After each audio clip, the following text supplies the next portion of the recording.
All right, so yeah, we are recording this webinar so that if you have to hop off for any reason, it will be up on the Magic YouTube channel probably by tomorrow so that you could go back and finish watching it or rewatch it or share it with your colleagues or friends.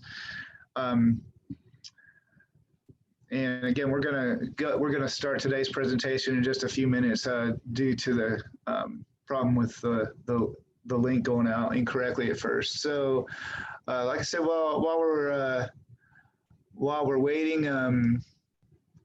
let me just announce a couple things we have coming up. We've got a few more events scheduled on that you would actually see if you looked at our website. I haven't sent out an email about these yet, but coming up next month is GIS Day. This year, GIS Day is on November 18th. And to celebrate GIS Day, we used to have our conference on GIS Day. Now that we're not having an actual conference this year, we are having another webinar that's scheduled for GIS Day on November 18th. And this year we're really honored to have from Esri, Adam Carnell. I'm not sure if any of y'all have ever seen him speak before. I had the opportunity to see him speak at one of the big regional conferences a couple years ago in Tulsa, and he will knock your socks off. He'll make you want to go out and rethink your whole approach to GIS. He really makes you want to inspire yourself to improve what you're doing in GIS in your organization and as well as your career. He's like what they call a GIS evangelist.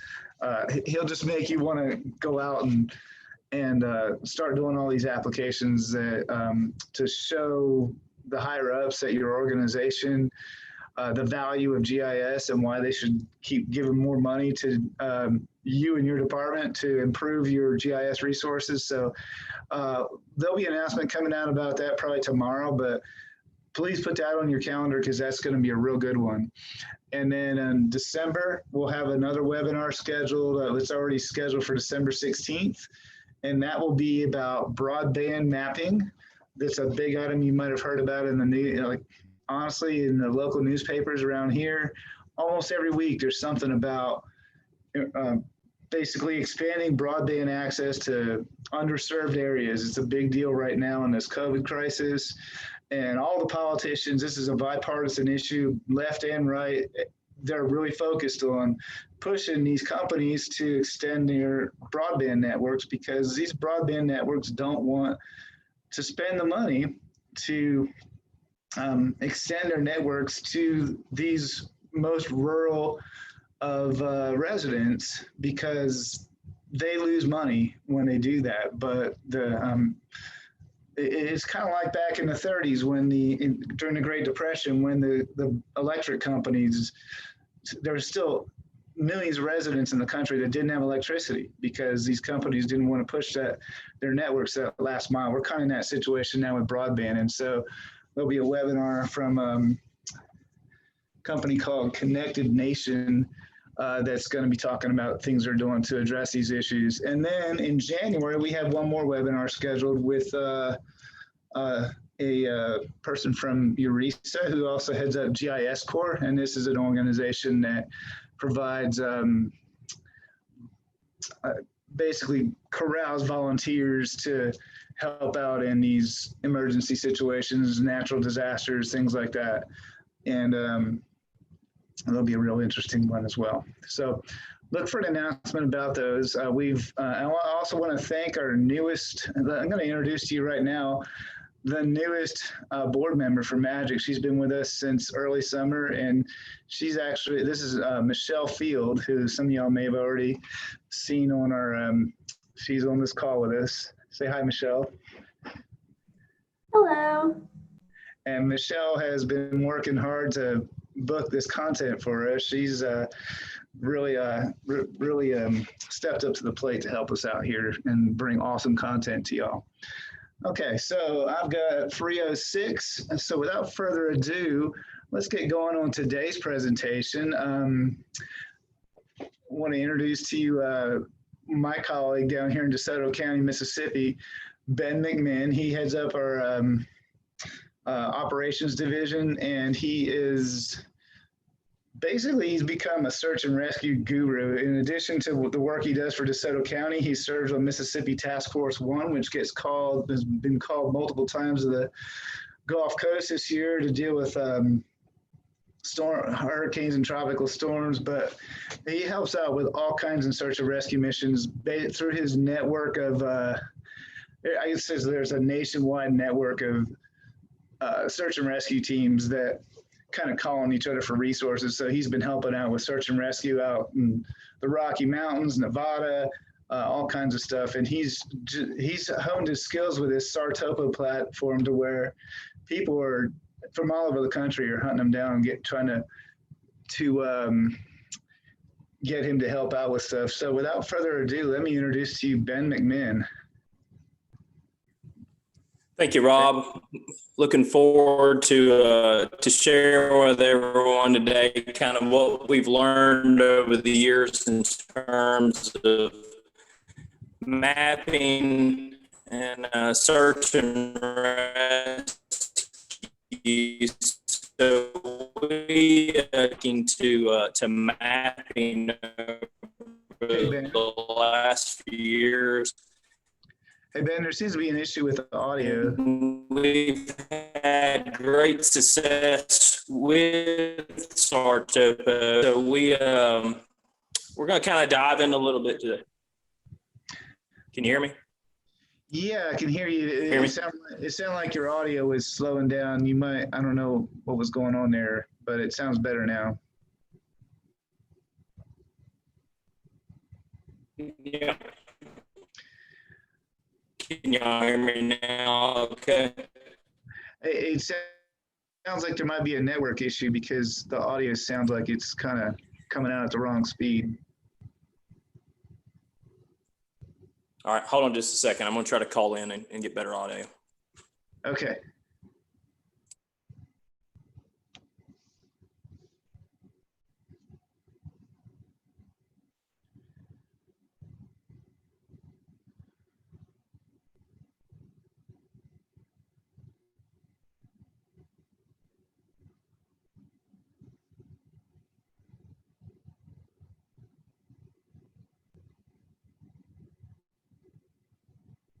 All right, so we're just waiting for Ben to call in so we can make sure we've got good audio.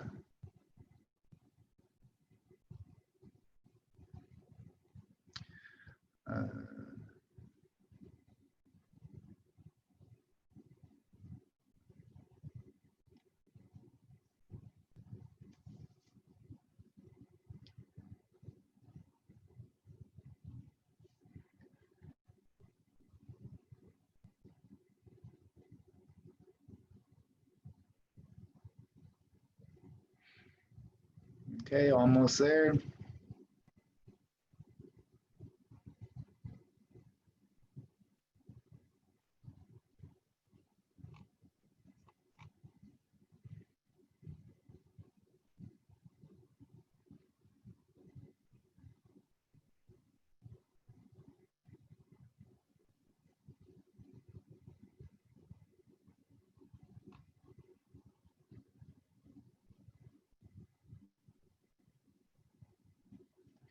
Okay, looks like we got Ben back.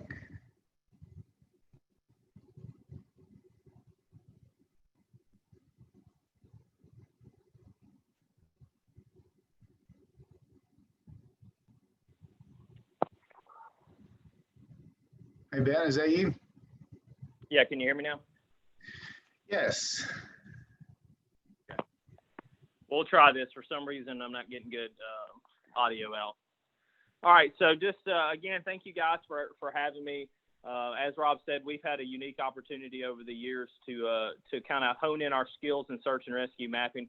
And as I was trying to get through earlier, I'm not a GIS person, but I have had a good liking to search and rescue mapping over the years, and have come to really respect what you guys do. And this is a platform that we have found that gives us an opportunity to work side by side with our partners in GIS and share data back and forth, but it also gives us a way as laypersons in the field to quickly generate maps for life safety purposes, and we can also teach lay people to do it as well. So kind of starting out the presentation, what I was going to kind of hit in the start point of this is just kind of give an idea about search and rescue mapping. So some of y'all have a background in it, or if at some point in your careers have done mapping for a rescue operation, whether it's a flooding event, a tornado event, an exercise for one of your local emergency management agencies simulating some type of a disaster.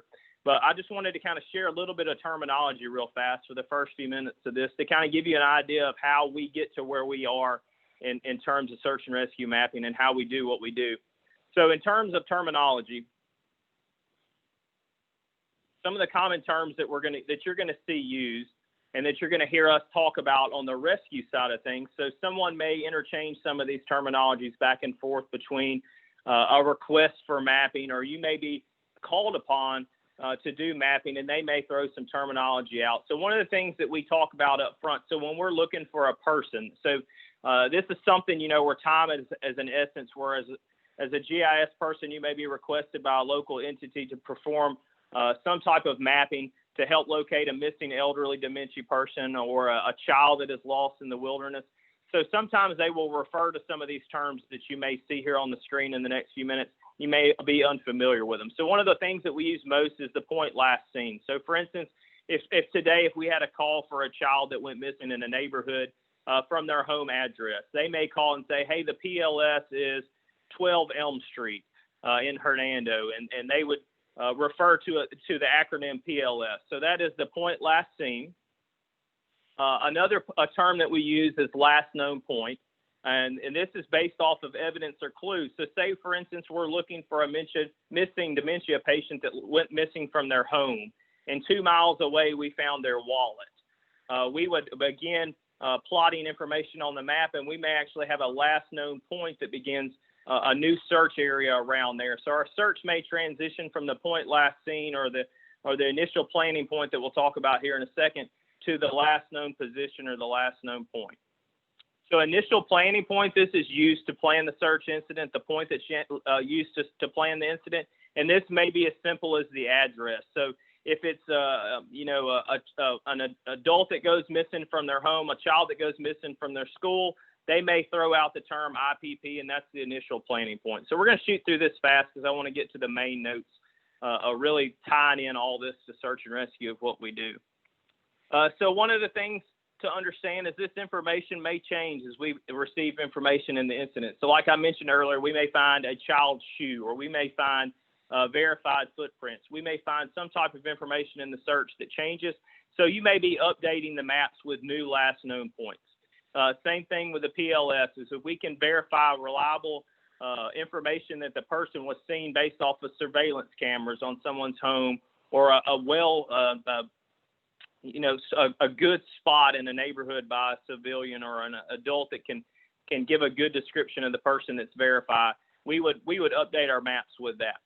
So this is kind of where I want to spend just a few minutes in terms of terminology. So that's something, the first few terms was something that we would use for lost persons. The next is kind of how we lay the foundation for our maps. So when we as search planners and start planning tactical operations, we use several different terms that I think that's important. So we all understand, mapping that's on this call now, and we understand that if I took a map of DeSoto County and I had a child that was missing in one of our counties, or in Shelby County, one of our neighboring counties, I could produce a map of the whole county and say, this is the map of the county. This is beginning where you're going to have your search at. This child could be anywhere in the county, but that's not realistic for our search teams on the ground. So what we have to do on the mapping side of things is we have to set realistic expectations in terms of where they're going to look. And a lot of times in terms of missing persons, we back this up with statistical data. So we actually use statistical data from cases from all across the country, and we use that data to determine the likelihood of how far that person would travel, and we start building search maps off of that.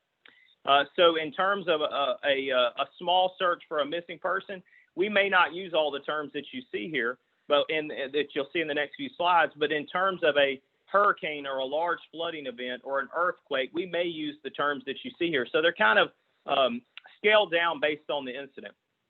So if we had an earthquake that struck the Mid-South region, we would probably have a regional map, and it's defined as a subset of the search area within which there is a uniform distribution of the likelihood of containing the search object.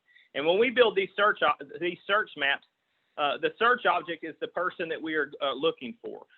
So if we're performing search and rescue and we're going door to door, we would have a regional map if we were coordinating a regional search and rescue of the area that was impacted. So we would have one large region that we would begin breaking into individual search areas. The next thing that we're going to break our map into is what we would call divisions. So typically, in terms of what we're going to talk about today, our maps are going to be broken into divisions, and they're going to be broken into segments. So the first thing we'll talk about here that's our major terms that you'll see or you may be asked to divide maps into are divisions, and we manage them. There are larger areas, and the overall operations are usually managed by a supervisor. So we, in a case of a hurricane, we break our coast of Mississippi down into 3 divisions. So we take our 3 coastal counties and we break them into Division A, Division B, and Division C, as identified on the slide here. They're alphabetically identified, and we have a division supervisor that oversees search operations for that. So we may build a map specifically for Division A, a map for Division B, and then a map for Division C. And within that map, we break it down into search segments. And these are small areas within the division that are defined by physical boundaries that are easily recognized by searchers on the ground. So I mentioned earlier, it would be really easy for us to just draw one big map and say, hey, this is where your teams are going to go search. But we have to understand that there has to be a translation between what we do in drawing a map and what the searchers can see on the ground. So one of the things that we try to do when we build these search segments is we try to make sure that what they're looking at is clear and easy to find in the field. So if we're laying out a search segment boundary and I have an open field with a tree line, I may have the open field as one segment and I may have the trees moving over as another segment. I'll show you some examples of that here in just a few minutes, because for our search teams on the field, that's an easy definable boundary that they can begin to work in, and that can ensure that they're getting good uniform coverage in there as well. And also, if we're dealing with a hilly terrain or a mountainous terrain, we wouldn't want to have a search line that began on a flat ground and half of the search team is searching on a hilly ground or a mountainous terrain, because as they're pushing forward doing a good thorough search, half of them are walking on a mountain and the other half of the line may be on a hill. And in the process of that, one line is part of the line is moving slower and the other end is moving faster, and we're not getting good coverage. So we try to look at our topo maps, we try to look at our land features, and we try to build a good solid search map off of that. And we make sure in both the wilderness and USAR environment that they're clear and easy to find, as mentioned on the screen in the field, with uniform vegetation and terrain to ensure consistent tactics. So in determining a search area, it's our job as a search planner or as the person building the map to determine the area that contains the search object. Whether we're looking for a missing person, conducting a search and rescue after a natural disaster, determining the appropriate search area requires careful evaluation of all available information. So you would be, as a mapping person, working with someone in the field that is feeding you intel, and that intel is driving tactics and driving the development of the map. If our search area is too large, it increases the time to locate the subject. So if I build a search segment that is 300 acres and I don't break it down into smaller segments, and I've sent a team out there, that's not a realistic goal for them to accomplish in an operational period. But if I break it down into smaller segments that are easier to define in the field and they're smaller that they can finish in a small period of time, the likelihood of them covering that better and more efficiently is there, instead of spreading them too thin, resulting in missing the object. Because if I put them in a 300-acre area and ask them to cover it in a small period of time, they're going to move faster, they're going to spread out, they're going to be thinned out, and there's a better chance that they're going to miss it. So we like to set reasonable goals for doing this. If it's too small, if we had plenty of resources and we created an area too small, we're also, there's on the flip side of that, it can result in not finding the subject at all if we spend too much time in one area, or we may have to expand our search area and take several days to do it. So there's kind of a balance that we must find in it. You'll see more here in just a minute once we launch SARTopo. So one of the things I was talking with Rob about in the kind of the lead up for this presentation is how we build our maps for missing people. And I mentioned just a few seconds ago that we use statistical data, and that's a whole nother discussion, but I just want you guys to understand that we use statistical data. We use a lost person behavior guide that contains data for all different types of missing person cases that you could find, whether it's a child, an adult, someone with dementia, someone in a car, someone that's hiking, a hunter or a gatherer. We classify the person that's missing. We determine the type of land it is, whether it's flat or a mountainous terrain, and what type of environment, whether it's dry or a temperate environment like we find here, and we match that person with the environment, and then we plot a statistical ring on a map. So basically what you'll see on this next slide is if I built the person that I'm looking for in this case, 95% of them would be found in 10.7 miles. So that's a large area. That's really most of your cases that you're going to see is you're going to see a pretty big jump between the 75 and 95%. So in this term that we're looking at here, this was a map that I built on SARTopo for a missing suicidal individual in one of our neighboring counties. So they had searched for multiple days to look for this person. They requested assistance from our planning staff from the state. We planned a map out for them, and we kind of honed them in. So one of the things that we don't focus on right away is that 95% ring, because look how large it is. But what you'll see is there's a pretty good difference between the 95 and the 75. So the 75% ring is 1.4 miles. That's more of a reasonable area to search. When we get down to our 50% ring, so we're saying at this point that 50% of the subjects missing meeting this classification are found within that half-mile ring. So that's a very reasonable search area that we can build. So one of the things this does is this hones us in with statistical data to back up what we're doing. So now, instead of someone questioning our search tactics to ask us, why did you decide to look here? We can say, hey, this is verifiable data that was put together by an agency on behalf of the federal government that we use to determine our search area. So we honed in. We put a 25% ring, a 50% ring, and a 75% ring, and then we started building our search segments based off of terrain and really the probability of them being found within that area. So in the case that you see here, the subject's vehicle was found in the center of your screen, in the center of the bullseye, and the rings go out from there. And then we start building our search segments for our teams within that. And then it gets down, as you see, you'll see the different colors. We have A3, A4, A5. Those are our different segments.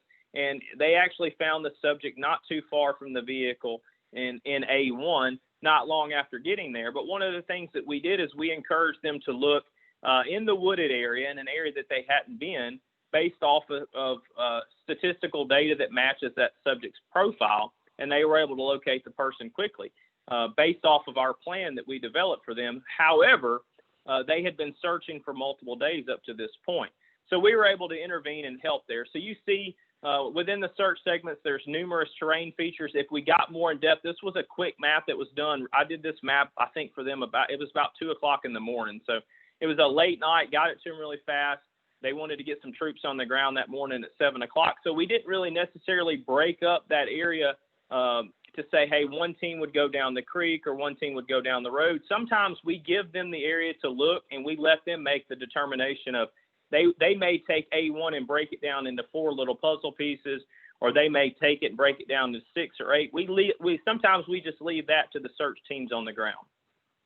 So in terms of urban search and rescue, this is kind of where it really, most of your GIS professionals are entwined in with your search and rescue planners. When we have hurricanes that strike the coast, there is potential for hundreds and even thousands of homes to be damaged. So in the past, a lot of times we would take paper maps and we would draw on them, and then people would literally cut up that paper map and take a piece out in the field, and they would try to determine where they needed to look. Well, with SARTopo, we can actually give them printed maps with QR codes on the bottom that they could scan on their smartphones or their iPads. So in areas where they may not have good cell signal, at their command post, they could literally generate these maps, give them to their personnel, They can scan it on their smartphones and have backup copies before they ever go out. And we'll show you all that here in just a minute. But we size our segments in terms of search and rescue for urban search and rescue after a hurricane, tornado, a flooding event. We size them to be smaller segments that can be completed rather than large segments that cannot be completed, just like we did in the OSAR we talked about earlier. And we consider population density. That's where we lean on our GIS professionals to give us an idea of population density. We'll share data back and forth between the two. They've actually added some features since we talked in SARTopo that allows us now to determine structure density as well as parcel counts, and we couldn't do that before. And now, as a layperson, I can actually highlight a segment and determine how many parcels are in that. Where used to, I would have to rely on a GIS person. What that means for you guys as well is I literally, I'm right, and when I go out in the field and do search and rescue, the guys and the crews always joke is we perform this off of a $300 Yoga Lenovo laptop. It's a cheap little transforming tablet, and we literally have coordinated search and rescue efforts for Hurricane Michael, Hurricane Laura, Hurricane Delta off of a $300 laptop.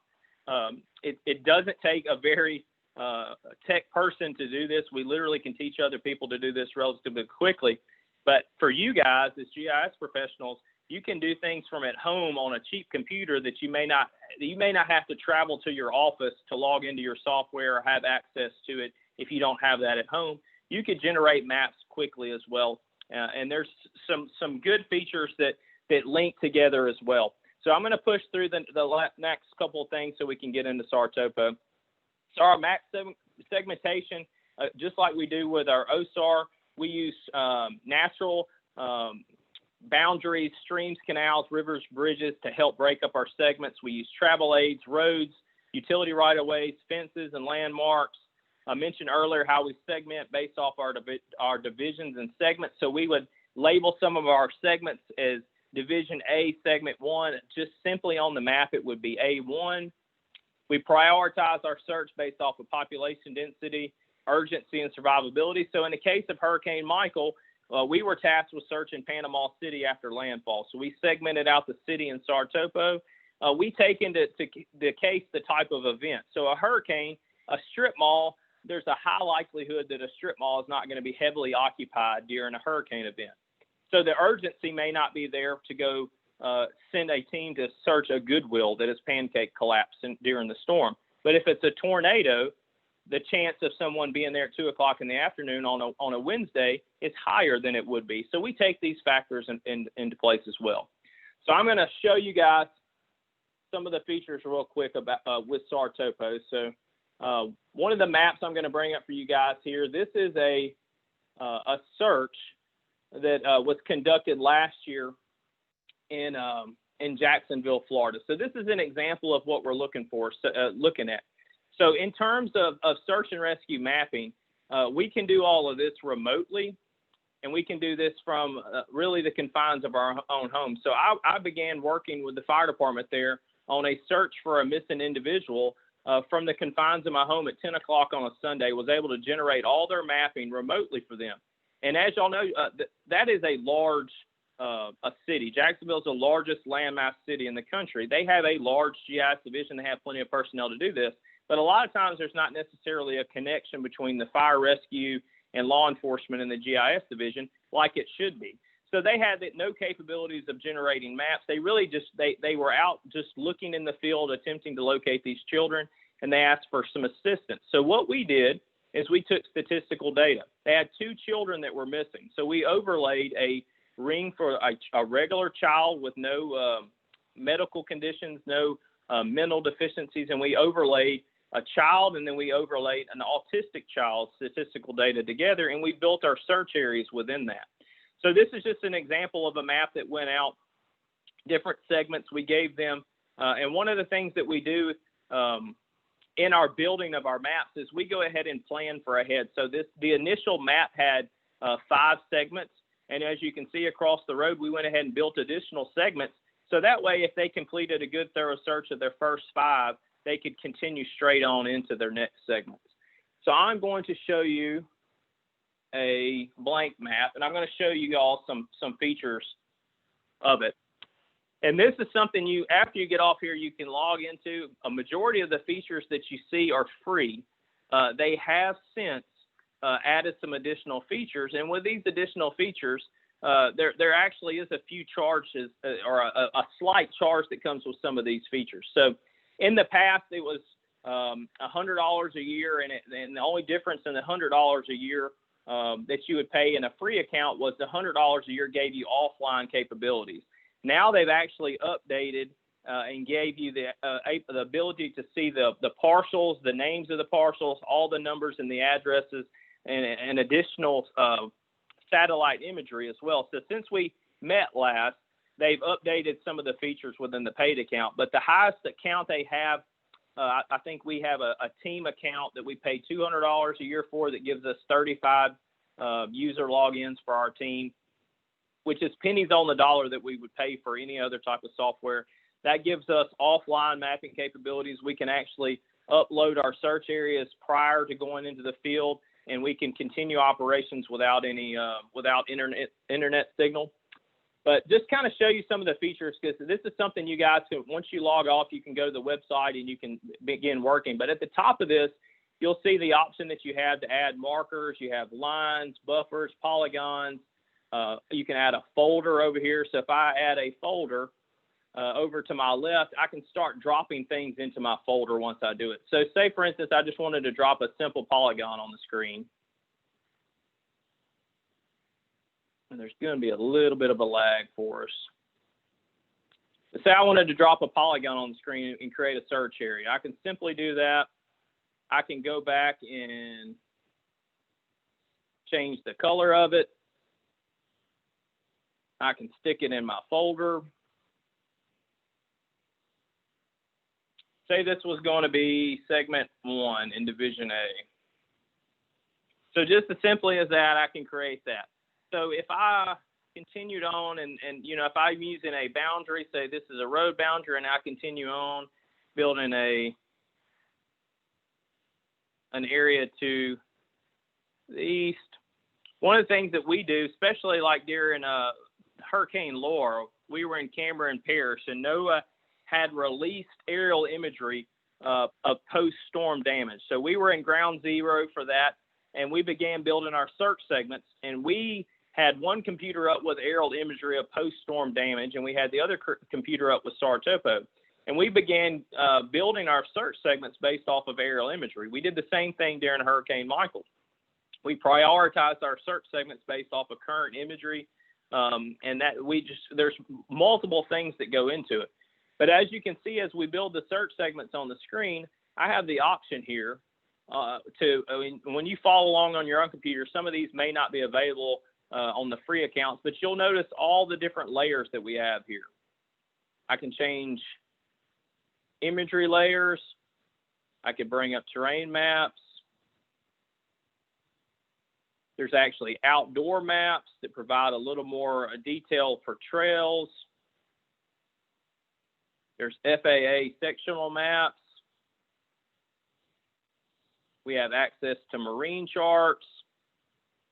So we've actually planned searches off in the ocean for missing boats using marine charts. We've used the air charts as well, looking for missing downed aircrafts. There's options on here for live satellites that update weekly. So you can see the imagery is not necessarily good in terms of clear when you zoom in, but how this is utilized in SARTopo is there's fire departments all across the West that utilize this for managing wildfire operations.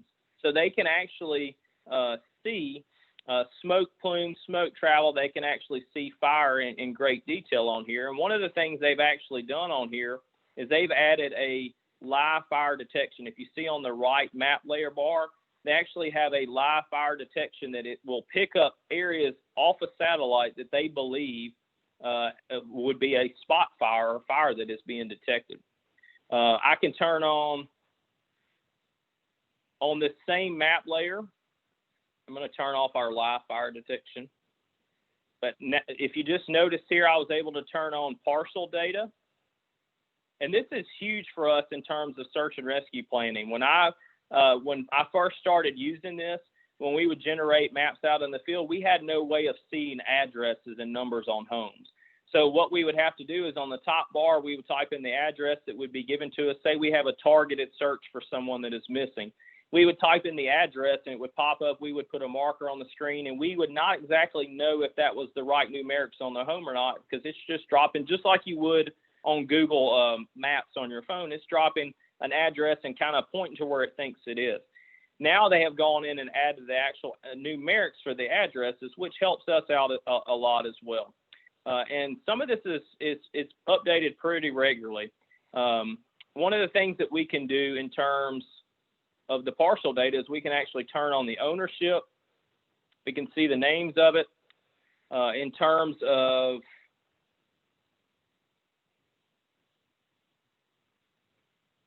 measuring out what I mentioned earlier. So now with this own, if I had this as my polygon, say we had a large flood event, I can actually come in and measure the amount of parcels within that. So there's 67 parcels within segment A1. Now those may not be complete structures, but we know that there's a possibility, especially in a high dense area. Let's say we're dealing with the coast of Mississippi or we're dealing with downtown Memphis. There's not very many empty lots in those areas. So we can get a somewhat rough estimate of those search areas of how many homes that are in there. So if I build a search area and I come back and do a parcel count and I see that there's 1,000 homes in there, that I know now that may not be a realistic search for my team. So I can scale it back. I could break it in half, whatever needs to be done with that. So another thing that they have done recently, and I'm not going to elaborate in terms of terminology on this because I honestly, you guys know this a lot better. But if you were to take, for instance, I know you guys know how to do this with your own maps, but one of the things I did during Hurricane Laura is I took NOAA's live GIS update layers. I don't know the correct name for it, but I took those and I overlaid them live into our search maps. So I was able to take, I think it was a WMS layer for the actual live hurricane track, and I brought it into SARTopo. So now I see the live update regularly on my SARTopo map of the hurricane track. I also brought in their live layer for tornado watches and thunderstorm watches and warnings and brought it into my map. So how that helps me is if there's a shift in the track of the storm, I see it on my SARTopo map for my search planning. If there's a tornado warning issued in my search area, I see it on my map. So there's numerous features that you can do in SARTopo that you guys are much better at than I am, but I have found that it's very useful for us in terms of searching. I'm going to go back to another example of a map. So this is, I actually worked with Rob on this, and we worked with some of our state partners as well of getting these layers, and come to find out they were actually already open source data. But some of y'all may remember the national news that was made back in the spring where we had historic flooding in the state of Mississippi's capital in Jackson, Mississippi. So one of the things that we did I came in as a search manager and was heading up the search and rescue operations for the Pearl River flooding in terms of state resources for state USAR. So what you see here in blue is we took the 36-foot flood layer and we imported it into SARTopo. And why is that important for us is I can see how many structures are potentially affected, and I can start segmenting my maps out pre-flood to determine where I'm going to put my teams at. So I take this data and I also send teams out into the field, and this is the actual map that you see that working. I actually sent teams out in the middle of the night and we did water level checks to see. So we plotted our water level checks here, and as you see here, like 0.23, they went out at 2100 hours.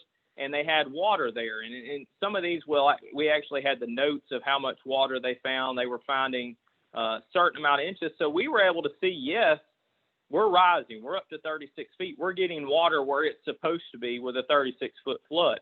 They actually took the data that we had and determined that they needed to add another river gauge in Mississippi for the flooding events, because at one river gauge, it was reading 34 foot, and we're showing them data in the field that, hey, our search teams is getting a 36-foot flood in between where the water's coming in for the reservoir and that first river gauge. So for so many years, they've been going off of an inaccurate count, and we were able to take data that we collected in the field and determine that they needed to add another gauge.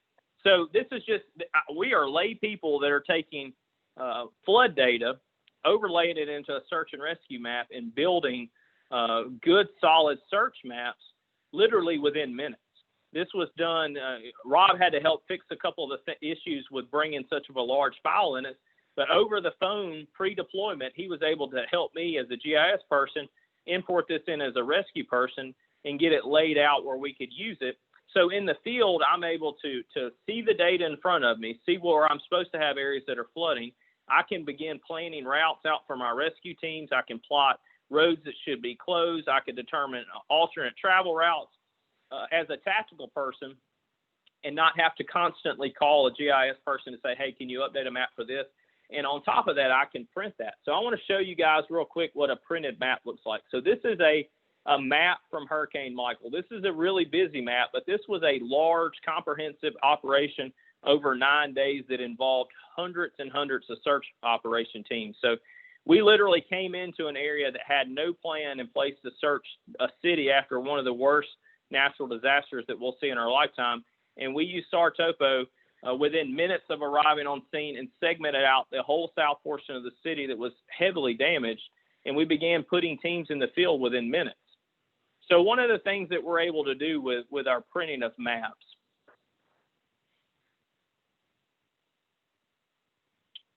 is we're able to generate PDF maps relatively quickly.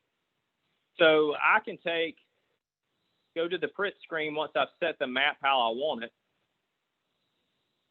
And you can actually come in here now. You can add a custom logo. I have it set where I can put our Homeland Security logo at the bottom left of the map. So if you see over here at the left, I can change the format from a PDF to a JPEG. Under the paid account, we are allowed to print up to a 48 by 96, or we can print a custom map on a plotter.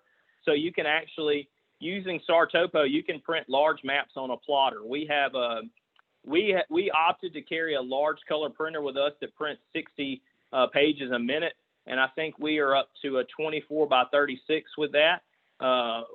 Some of the larger federal teams and big state teams carry plotters, and they actually will print maps for their command post walls off of SARTopo. We can come in and turn in our grid lines. So if I wanted U.S. national grid lines turned on, I can turn lat long on. I can title my map. So we'll title this training.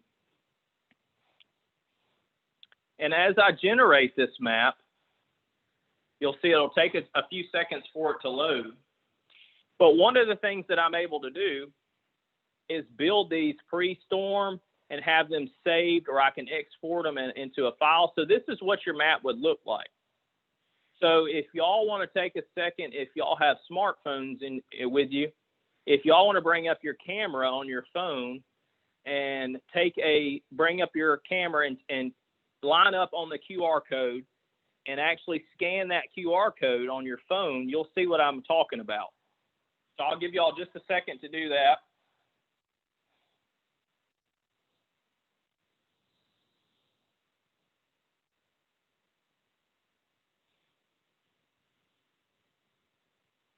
See if I can zoom in a little better for you guys.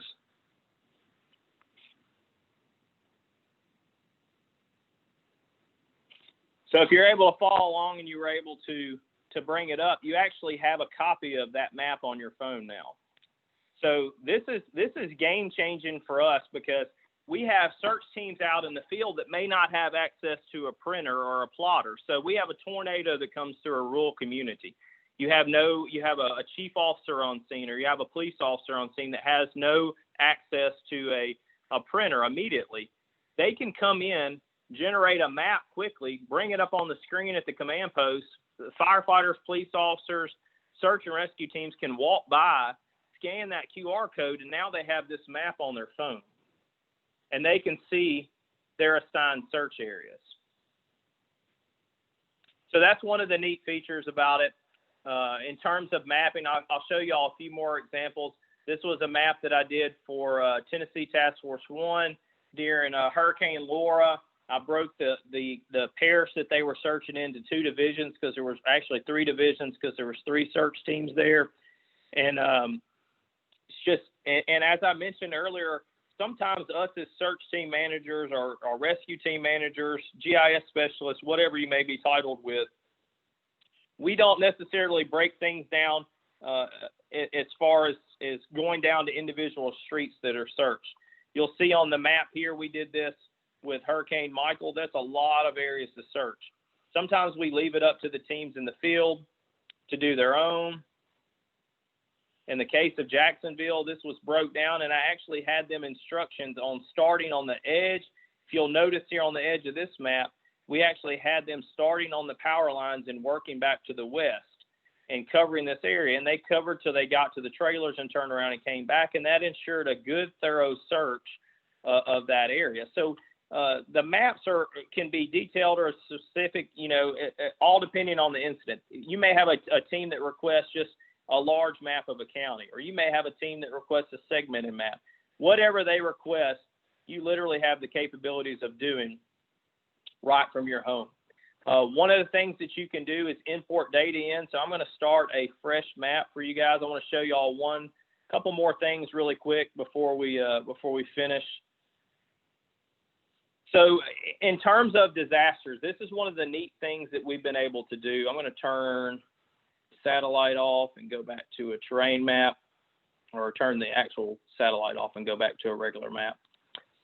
So after a disaster, we've done this with great success. We did this here in Desoto County with the tornadoes back in January. We can contact the National Weather Service as lay people and request tracks off of tornadoes, and we can build search data off of that. So I showed y'all a map from a flood. I showed you a map for a missing person. Showed you a flood map or a map from a hurricane. So I'm going to show y'all something that we can do in terms of tornadoes and how this helps us. So I've already downloaded the file from the National Weather Service to my desktop just to kind of speed things up. But this was our January tornado pass.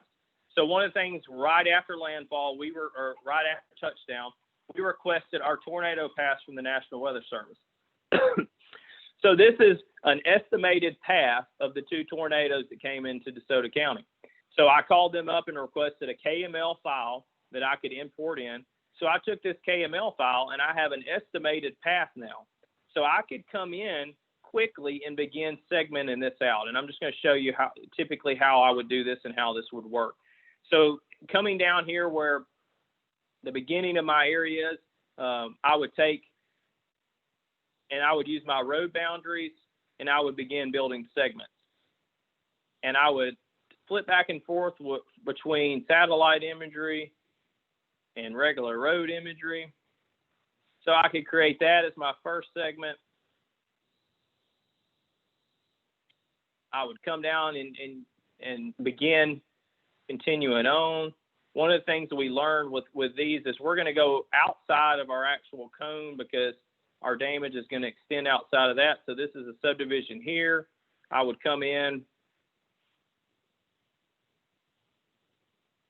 So you see how we began to start segmenting these maps out relatively quickly.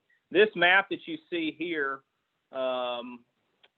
this took about 30 minutes to do from, remotely. We literally can take a map like this for Hurricane Delta. This map was requested on Sunday. We actually weren't deployed as a state team. We were still in state. A map of something like this, and this was me studying aerial imagery and studying roads and beginning to make these maps out. This map was done in less than 30 minutes. And in the process of that, I was able to send individual maps to them by phone because they didn't have very good cell signal or internet signal in the beginning. I sent them PDF maps like you saw here that I printed out. I scanned this code on my computer, brought it up as a PDF on my phone, and I immediately, so they could work fast, I text them PDF maps that they could have. And I went through here and I printed each one of these individually. So how I like to do that is I will come in on my print feature And the first thing I want to do is I like to give them a big overview of what they're dealing with first. So I came in and I extend my square out big enough or my rectangle out big enough, and I can go landscape if necessary. And I would title this overview.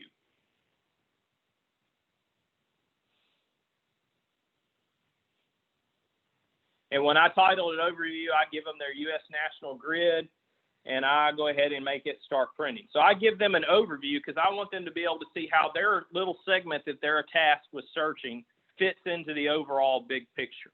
So I give them an overview, and then I will zoom in, and I will give them individual segment maps. And what I did in the process of this was took that, and you can see that some of the street details are in there. We can actually come in here and turn on and off street details. I can change my base layer if I would like. If I've got a better base layer that prints better details of streets, all depends on what part of the country that we're in. So if I come in here now, I would give them the overview. I may change this one to landscape because it's a little better.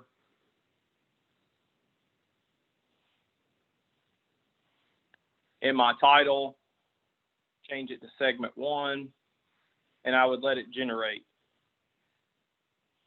I would scan it as soon as it came up on my computer, scanned it, and I texted it to them. So I was able to do an overview and the 6 segment maps, text it to them within 30 minutes, and I also went into my computer and I built them a zip folder of all the PDFs, and I emailed them a zip folder. So they had that, and that was all done in less than 30 minutes, again, from a $300-something laptop at home on a Sunday. So that's where our huge benefits that we found with this are. You can see the street details are a little bit there. One of the things we have found is there may be a need to turn on. There's a map builder overlay that gives those. If you notice, as I turn it on and off, it actually gives more detail to it makes that pop. So the last thing I'll talk about the last couple minutes is there actually is an app that goes along with SARTopo.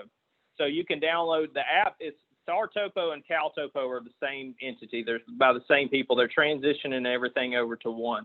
But there's an app that you can download called the CalTopo app. So the CalTopo app, I'm going to show you all a map that we used the CalTopo app with to find a missing person. So this is a search that we did not too long ago in Coahoma County. A missing dementia patient was missing for 3 days. We came in, segmented out the map, and we put teams to work immediately. So we had teams working in each segment. One of the teams that was working in one of the segments had some intel that somebody had possibly spotted the gentleman across the road in this field that you see where the little hand is at night, the night that he went missing. So we sent a hasty team over, and we're running the SARTopo app on our phone. So I can see the search area that I'm supposed to be searching live on my app, and I'm also laying tracks. So I actually left the command post. I kept my teams in their search segments because they were almost finished, and they were actually fixing to push into segment 4. To ensure that I had good coverage in segment 1, 2, and 3, I left them there, and I took a small hasty team with me into segment 4, and I turned on my SARTopo tracking. So you can actually notice, you can see on the map everywhere the red squiggly lines went, that is where I went. And we actually followed this tree line down, and if you notice at the very end right here where you start seeing the squiggly circles, this is where we found the elderly gentleman alive. He was following this creek line and attempted to cross the road, and this is where we actually found him alive. So this is beneficial as well. So when we're running SARTopo, our teams in the field can actually run the app live. They can track live in the field, and we can see everywhere they're going within their search areas. They can see on the app on the phone where they're going in their search areas, and they can use this offline as well. So they can download the offline data if they're in an area that does not have good coverage. So that's some of the features that you're doing, and this is all for majority of this you can do for free. The website doesn't cost anything. You log in with a Gmail account. You can save all your data. You'll see here, I actually have all my maps that are saved. I can go back and access all of them here. Here's the whole list of the ones that I have under this account. It has my PDFs. There is multiple things that you guys can do at the GIS level and intertwine data back and forth. You can build your own base layers. and have that on here, desktop access. One of the things that's cool about this is I could give you this code. Literally, each one of y'all right now can type in the sartopo.com/m/VHS. That is a unique map code for this Jacksonville map, and you can see this map. Not only can you see it, if I give you the option to collaborate, like you see on the screen right under where you log in, I can create a shareable link, or I can create a password. If I create a password, now when I give you access to this map, you can write on it. You can add stuff. So if I have a search and rescue partner, or I have a GIS partner that's working, I can give this map link to Rob, and Rob, I could be on the coast in Mississippi and say, hey, Rob, I really need some county data uploaded into my map. Can you help me out? Rob can upload that data from his office instantly by importing data in. Same thing, we can import and export data, GPX, KML, KMZ, or the geo files. I can export the same way. I can export a KML network link for automatic updates. That's just kind of touching the bases. So that kind of wraps up what I wanted to accomplish today. I know it's a lot. We had some technical issues with audio in the beginning, but I threw a lot at you in a short period of time, but you guys are sharp map people that can follow along fast. So I just wanted you to see what's out there, see how we are able to apply this to search and rescue, and how we can partner together in terms of search and rescue with you guys in GIS and work together as a collaboration. So does anybody have any questions, or Rob, you want to take over and kind of see if anybody wants to ask anything or has any input? Sure. Okay. Let me see if I can, well, I think everybody should have the ability to unmute your mic. So feel free to unmute your mic if you want to verbally ask a question, or else feel free to type in the chat window. You just type your question.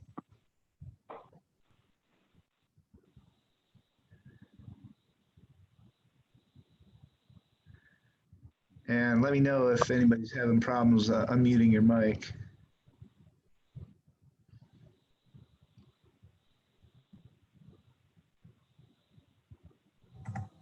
Hey, Rob, we have a question in the chat box. Okay. Hey, Ben, can you see the question in the chat window? Yeah. So adding overlays. So there is if you notice on the screen now, add new layer, there's a map builder overlay, map box tile set. That's kind of, honestly, it's an option that's there, but I don't have the capabilities of doing it because I can't do what you guys do. But that's how you would do it. You would go to your add option, and then you could build your map builder layer, map builder tile set from there. Somebody had a question about lag time with live tracks. There's not much of a lag time at all. So it's pretty much as soon as somebody lays down, every few seconds it updates. If I had this map up and somebody else was working it from another area, you would almost, as soon as they make a change to it, it automatically pops up. How does using drones affect your search zones? We actually have a pretty extensive UAV program in our county, and we utilize drones with it. But we, in terms of drone operations, we don't get into the mapping side of things and overlaying map data from a drone onto the ground. Honestly, one of the things that we believe in is a good, thorough ground search, and we use a drone as a tool, and we don't rely 100% on it. Over the last 10 years of being heavily involved in overland search and rescue, we run into too many cases where a subject was missed by the air and due to reliability of drones. So we use a drone as a tool, but there's endless opportunities of overlaying your data back and forth and sharing your data back and forth as well. Hey, Ben, this is Chris. A quick question about the tracking. With a free account, is there a limit to how many people you can have tracking at one time? We have not run into that yet. I've utilized a paid account for about a year now. They just went live with the actual. We beta tested their app for them last year into the early part of this year, and we went live with it with already having a paid account. So honestly, I can't speak to exact how many that you could track. But I will tell you this: if you have agencies within your county that are search and rescue teams, they will give you a paid account for free as a search and rescue team. We had when it came down to funding, we went ahead and paid for it because we felt like that we're getting a big bang for the buck, and we wanted to support their operation. But they will provide you with a paid account for free. So if you have search teams within your area, it actually will tell you on SARTopo when you go to the top and when you go to log in, it lays out the pricing. It will tell them to contact them for a discounted rate or contact them for a free account, and they will give you a free account. So they are 100% support. They are not, as y'all can tell, as many features as they offer for the little price that they charge. They're not in this really, in my opinion, to make money. They're in it to save lives. So. Okay. All right. I have one more follow-up question. When you export out to PDF, it creates the QR code. Once you use that to pull up the map, can you just share the link that it pulls up? Yes. Or you can? Yep. Okay. So what I do is I bring up, like if you bring that QR code up that I had earlier, and any of the QR codes from generating a map, once it's on your phone, if you just like, I have an iPhone, I don't have an Android, but on the bottom, I hit the share button and I just message that link, because that link is a saved link and it will save to your account for X amount of days. I'd have to go back and look how many days it is, but it will show you. Like here, these are the PDF accounts, the PDFs that I just generated. And you'll notice here I have the option to save them they'll expire in 30 days, 90 days, 1 year, or never. So once it creates that PDF, you can share the link to it, that website link, and you can go in here and set it to expire in 5 days so it doesn't clog up your account, or you can set it to expire never, and it'll stay around forever. Roger that. Thank you, sir. Is there any way with the data you use to create the ranges for the 25, 50, 75, 95%, is there any way you can share that source? Yes. So the loss, I will put it in the chat. It's a lost person behavior guide. It is, you can buy it on Amazon. Actually, there's an app. If you look in the app store on your phone, it's the Lost Person Behavior Guide app, and it has all the details for each person. You can export literally if you want to, one day I can come back. We can do a whole conversation, a little presentation on that, because we could really provide some good insight to it. But you can push out details of search by email within seconds from that app. But the Lost Person Behavior app, or the Lost Person Behavior Guide by Robert Koster, I think it's Koester, I think is how you spell it. You can buy it on Amazon. I think it's like $10 for the actual printed copy, and the app I think is $10 too. And it's a beautiful resource. It's saved thousands of lives across the country. I've used it myself to save lives. It's 100% key in terms of building those search data, those search rings, and building a good solid search. And it breaks into a lot of details. Yeah, somebody just put the link to it in Amazon. But it goes really in depth on where to search, how to search, and it lays out those statistical data. It shows you find locations of 75% would be found in a building, or 25% found in a water feature. It goes into a lot of details. It's a great resource. Thank you for that. Yes, sir.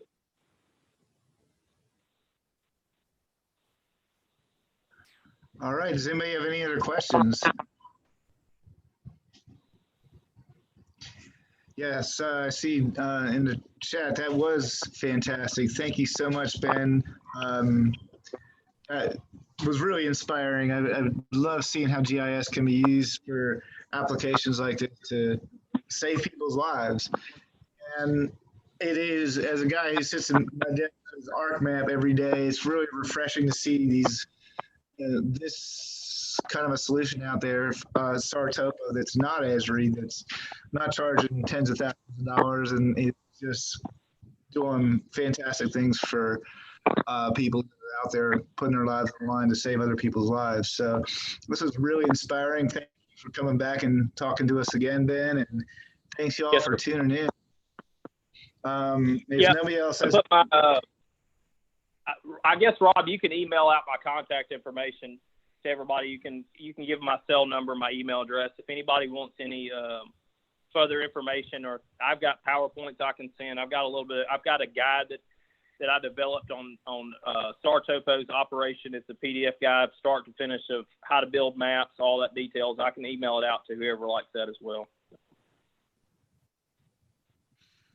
that's awesome, Ben. I will do that. And y'all realize that while Ben works for DeSoto County and Mississippi Task Force 1, he's got people from all over the country reaching out to him for help, because he's just become such an expert with his tool and his methods for developing these search segments. So again, we really appreciate your time. This is just fantastic. Yes, for sir. y'all looking for Ben's info, when we get there's a video recording that we made today of this presentation that will go up on the Magic YouTube channel. And once we get it up there, I will email out a link, and then I'll include Ben's contact info. All right. Sounds good. Well, thank you all so much. It looks like we're about 7 minutes over time now, so we'll let everybody get back to work and look for announcements about future things we've got coming. Thank you all so much, everybody. See y'all. All right, we are signing off.